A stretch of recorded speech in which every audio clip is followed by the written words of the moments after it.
Bonjour à tous, je suis ravie de vous retrouver dans cette nouvelle vidéo dans laquelle je vais vous parler aujourd'hui des effets d'ombre et de relief que l'on peut apporter aux lettres.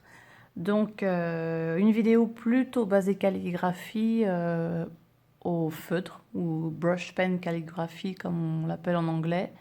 Donc des conseils que vous allez pouvoir appliquer à votre bullet journal si vous en avez un.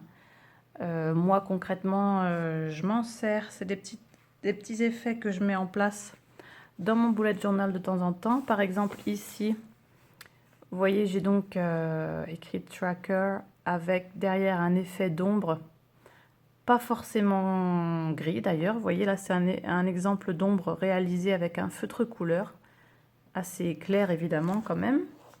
J'en ai un autre exemple ici. Vous voyez là, quand il me reste de la place, j'improvise, là je me suis entraînée. Les effets de dégradé couleur, comme ça, je ferai une autre vidéo à ce sujet. Aujourd'hui, je vais juste vous parler de cet effet d'ombre et de relief créé avec un stylo blanc. Donc on va voir ça aujourd'hui. Alors concrètement, là j'ai déjà préparé un petit texte, deux petits mots avec cette marque de feutre que j'utilise régulièrement dans mes tutos vidéo, à savoir les Pitt Artist Pen de chez Faber-Castell, qui ont une mine de taille moyenne selon moi. Là, en l'occurrence, pour cette taille de texte, j'aurais pu utiliser une autre marque un peu plus grosse comme les Tombow ou les Sakura. Là, avec le Faber-Castell, on va éviter d'écrire plus gros que ça quand même. Mais pour ma démonstration d'aujourd'hui, ça va nous suffire. Alors, pour créer une ombre à votre texte, vous avez différentes options disponibles. La première, c'est d'utiliser tout simplement un feutre gris. Alors, j'ai plusieurs teintes là à ma disposition. Celle-là, elle est assez foncée. On peut faire différentes teintes, évidemment. Bon, on va y aller avec celle-là.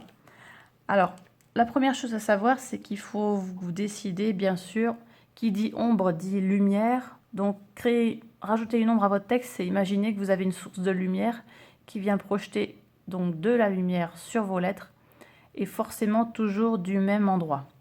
Donc, si on imagine que ma lumière vient de la gauche, l'ombre va être à chaque fois sur la droite de chaque trait. Donc une fois qu'on a décidé ça, il faut s'y tenir parce que sinon ça n'a pas de sens. Si vous faites un coup une ombre à droite, un coup à gauche, ça n'aura pas de sens et on va perdre vraiment l'effet d'ombre, l'effet réaliste, quoi. Puis ça va peut-être nuire même à la lisibilité de votre texte. Donc par convention, c'est vrai que souvent on place l'ombre à droite. Alors on va dire que donc la source de lumière, elle vient... Allez, on va mettre un petit jaune pour représenter le soleil, si avec ça on n'a pas compris. Donc imaginons qu'elle arrive de la gauche et légèrement du haut en plus. Elle n'arrive pas comme ça directement, légèrement comme ça. Donc ce qui fait que mes ombres vont être à chaque fois à droite et un petit peu en dessous aussi. Alors personnellement, quand j'ai un trait épais, donc les traits qui descendent, hein, vous le savez si vous avez vu mes autres vidéos, quand j'ai un trait épais, je crée une ombre un peu plus épaisse. Et puis sur les traits fins, les traits qui remontaient, je vais venir faire un trait un peu plus fin aussi. Donc là, dès qu'on a un trait, là par exemple, je ne vais pas venir en faire ici, puisque ma lumière arrive de là. Là, normalement, il n'y a pas d'ombre projetée ici. Vous voyez, si j'avais un objet ici, si la lumière arrive là, l'ombre, elle va être ici. Elle ne va pas être tout autour de la lettre. Donc sur ce trait-là, on prend les traits les uns après les autres, comme les matchs de foot, c'est la blague. Donc on vient mettre là une ombre déjà. Sur chaque trait, on réfléchit à où se situe l'ombre. Donc sur celui-ci, je vais venir la positionner là, encore une fois. Là, un petit ici à droite de cette partie-là. Je ne le remonte pas puisque ça voudrait dire que ce trait-là projeterait une ombre sur sa gauche. Donc non. Là par contre, je peux venir en faire une ici. L'ombre de ce trait-là, qui se situe bien à droite du trait. Là, je le fais un peu plus épais puisque mon trait était épais aussi. Et petit à petit, vous voyez que ça commence à se dessiner. C'est comme si j'avais à nouveau le mot ombre, écrit derrière le mot bleu, un mot ombre écrit en gris, derrière le mot ombre écrit en bleu. Je ne sais pas si vous voyez ce que je veux dire là, mais bon. Donc je continue. Là, je le fais fin.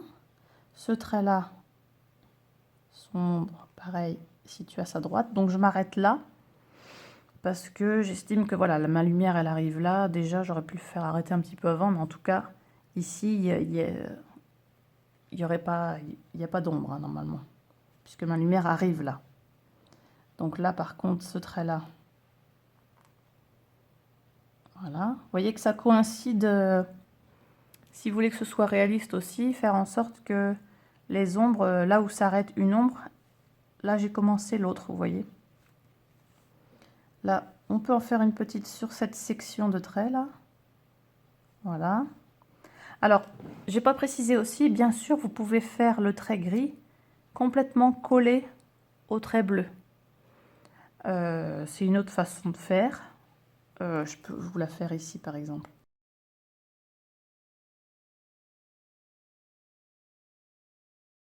Là, c'est un peu délicat parce que l'ombre, elle arrive vraiment dans la même direction que le trait.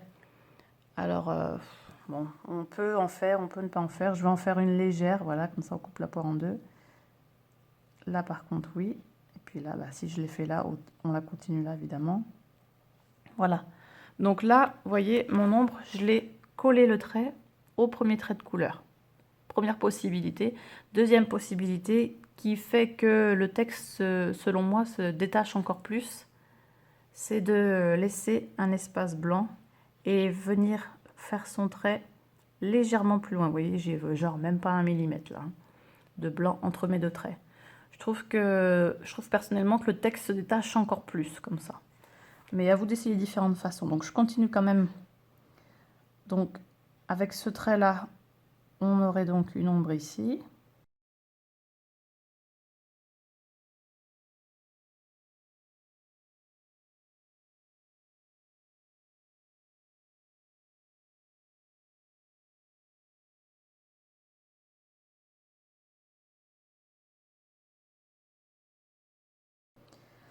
Là, le S, ça part dans tous les sens. Donc, on va y aller morceau par morceau. Cette petite partie-là, on a une ici. Cette partie-là qui est plus verticale, on peut en faire une tout le long. Hop, en m'arrêtant là.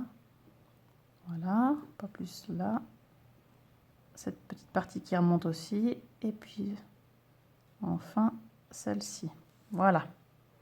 Donc au final, ça vous donne quelque chose de sympa. Si vous trouvez ça trop foncé, si vous voulez quelque chose de plus discret, on opte pour une teinte plus légère, plus claire, pardon. J'aurais pu aussi y aller avec un bleu très clair aussi, rester dans les bleus.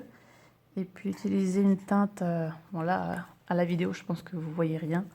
C'est un bleu très clair, c'est possible aussi. Il y a différentes possibilités. Par exemple, le mot relief, là, je vais essayer de vous trouver une teinte. Voilà, donc je reste dans les violets, mais avec quelque chose de plus léger.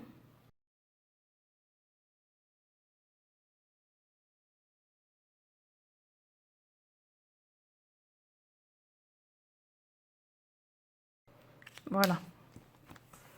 Donc, je ne sais pas si vous voyez, ça fait quelque chose de discret. Donc, à chaque trait, je suis venue en dessiner un autre sur la droite, à chaque fois. Et vraiment, si vous voyez, si en imaginant qu'on puisse enlever ce mot relief écrit en foncé, si j'arrivais à l'enlever, normalement, derrière, j'ai le même mot écrit en plus clair. Vous voyez, si je suis ma lettre plus claire, là, j'ai vraiment le F qui se dessine. Voilà. Donc voilà pour ce qui est des ombres, collées ou pas au premier trait. Alors ensuite, une autre façon d'ajouter encore du relief, c'est venir travailler avec des stylos plus fins. Alors mes microns de Sakura que j'utilise très souvent. Différentes épaisseurs existent. Moi, je vais partir avec un numéro 01 là. Donc c'est une possibilité pour rajouter encore du relief, c'est de venir tracer un trait noir, mais cette fois, donc toujours à droite évidemment, pour un souci de réalisme, encore une fois. Si j'ai fait des ombres à droite, je ne vais pas venir en faire d'autres à gauche maintenant. Donc là, si par exemple, en faisant ça, je trouve que mon texte ne se détache pas encore assez, je peux venir rajouter un trait fin à droite. Donc là, par contre, je le colle et je le fais donc sur la droite de mon trait violet foncé.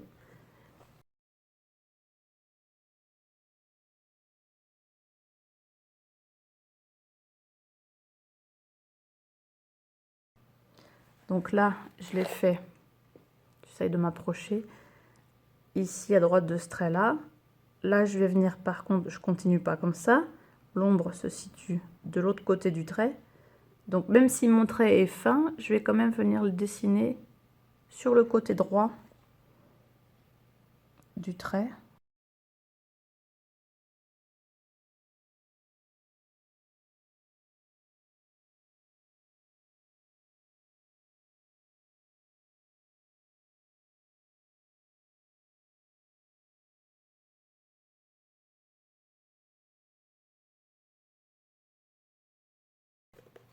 Là, tout de suite, vous avez quelque chose qui se détache un peu plus. Je peux le faire aussi avec ce premier mot.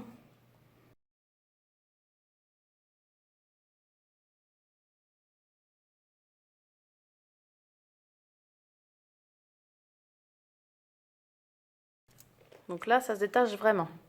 Donc voilà pour les ombres. Alors, en ce qui concerne le relief, vous pouvez ensuite, en plus des ombres, rajouter avec un stylo blanc, comme je vous ai montré tout à l'heure. Celui-ci, donc c'est un Uniball Signo. Il y a la même version Broad qui existe, c'est-à-dire avec une mine légèrement plus épaisse, mais vraiment c'est très léger, ça reste une pointe comme ça. Donc moi, ce que je fais, c'est que avec ce stylo, je viens déposer un petit peu de blanc en haut. Je le fais simplement sur les traits épais, ceux qui redescendaient, parce que sinon on peut le faire. Non, c'est vraiment, vous voyez, moi j'y arriverai pas, c'est trop fin. Donc sur les traits épais qui redescendent,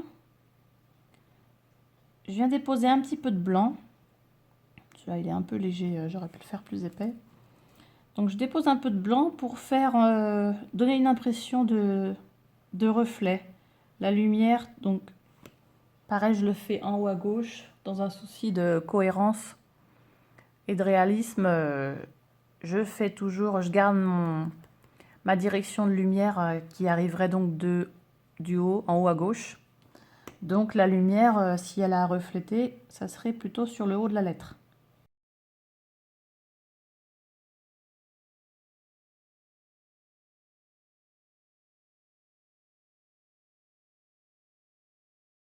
Donc voilà, ça conclut cette vidéo qui va vous permettre de faire des essais, apporter des ombres et du relief à vos lettres.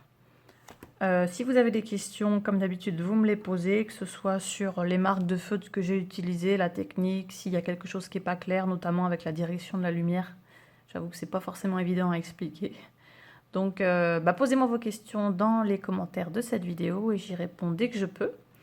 Et puis, je vous retrouve très bientôt pour d'autres vidéos. Bye bye!